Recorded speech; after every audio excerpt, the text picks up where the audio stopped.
the 5Ws, 5Ws and 1H, or the 6Ws are questions whose answers are considered basic in information gathering. They are often mentioned in journalism, research, and police investigations. They constitute a formula for getting the complete story on a subject. According to the principle of the 5Ws, a report can only be considered complete if it answers these questions starting with an interrogative word: who is it about? What happened? When did it take place? Where did it take place? Why did it happen? Some authors add a sixth question, a euro, to the list, though, how can also be covered by, what, where, or, when, how did it happen? In linguistics, interrogative words are sometimes known as WH words, due to often starting with WH. See linguistic history, below. Each question should have a factual answer, facts necessary to include for a report to be considered complete. Importantly, none of these questions can be answered with a simple yes or no. In British education, the 5Ws are used in key Stage 3 lessons. History, linguistic. Linguistically, these terms, including how, all date to Proto-Indo-European, and there are cognates in other Indo-European languages, most conspicuously Latin and Romance languages, in addition to closer Germanic cognates. In Proto-Germanic, all these question terms, including how, started with a euro, hence they may be deemed anachronistically the 6HWs a euro, but these became either or, due to WH cluster reductions, was replaced with before and in Old English, for example in ha, while later merged within most dialects. Note that who was ha in Old English, which is why it is written as WH, though later the vowel changed and thus the consonant underwent the same sound change, and is now pronounced, not. Even earlier, the sound comes from Proto-Indo-European labialized velar consonant, which developed according to Grimm's law, notably into the k spelling in Latin, and or pronunciations in Romance languages, as in French qui, who, or Spanish cuando, when. Rhetoric. This section focuses on the history of the series of questions as a way of formulating or analyzing rhetorical questions, and not the theory of circumstances in general. The termagores of Temnos, as quoted in Pseudo-Augustine's De Rhetorica, defined 7 circumstances as the loci of an issue: qui, quid, quando, up, cur, quam ad modum, quibus ad maniculis. Who, what, when, where, why, in what way, by what means. Cicero had a similar concept of circumstances, but though Thomas Aquinas attributes the questions to Cicero, they do not appear in his writings. Similarly, Quintilian discussed loci argumentorum, but did not put them in the form of questions. Victorinus explains Cicero's system of circumstances by putting them into correspondence with Hermogenes' questions. Julius Victor also lists circumstances as questions. Boethius made the 7 circumstances fundamental to the arts of prosecution and defense: qui, quid, cur, quomodo, up, quando, quibus auxilius.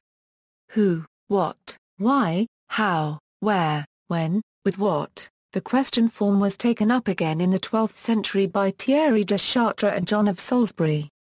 To administer suitable penance to sinners, the 21st canon of the Fourth Lateran Council enjoined confessors to investigate both sins and the circumstances of the sins. The question form was popular for guiding confessors, and it appeared in several different forms: qui, quid, up, per quos, quoties, cur, quomodo, quando. Qui, quid, up, quibus auxilius, cur, quomodo, quando. Qui, quid, up, cum quo, quotines, cur, quomodo, quando. Quid, qui, up, quibus auxilius, cur, quomodo, quando.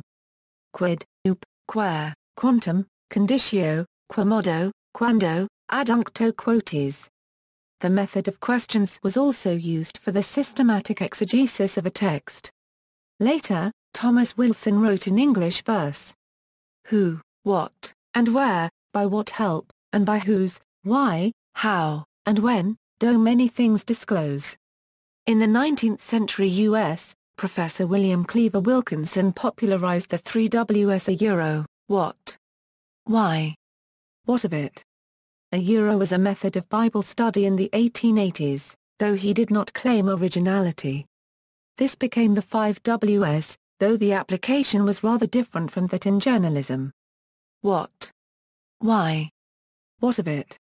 Is a plan of study of alliterative methods for the teacher emphasized by Professor W. C. Wilkinson not as original with himself but as a venerable authority. It is, in fact, he says, an almost immemorial orator's analysis. First the facts, next the proof of the facts, then the consequences of the facts. This analysis has often been expanded into one known as the 5Ws, when, where, who, what, why. Hereby attention is called, in the study of any lesson, to the date of its incidents, to their place or locality, to the person speaking or spoken to, or to the persons introduced, in the narrative, to the incidents or statements of the text, and, finally, to the applications and uses of the lesson teachings. The 5Ws were memorialized by Rudyard Kipling in his Just So stories, in which a poem accompanying the tale of the elephant's child opens with, "I keep 6 honest serving men, they taught me all I knew. Their names are what and why and when and how and where and who." This is why the 5Ws and 1H problem-solving method is also called as the Kipling method, which helps to explore the problems by challenging them with these questions. By 1917, the 5Ws were being taught in high school journalism classes, and by 1940, the tendency of journalists to address all of the 5Ws within the lead sentence of an article was being characterized as old-fashioned and fallacious. The old-fashioned lead of the 5Ws and the H, crystallized largely by Pulitzer's New Journalism, and sanctified by the schools, is widely giving way to the much more supple and interesting feature lead, even on straight news stories. All of you know about a euro, and I hope all of you admit the fallacy of a euro. The doctrine of the 5Ws in the first sentence of the newspaper story. See also, means, motive, and opportunity, who, whom.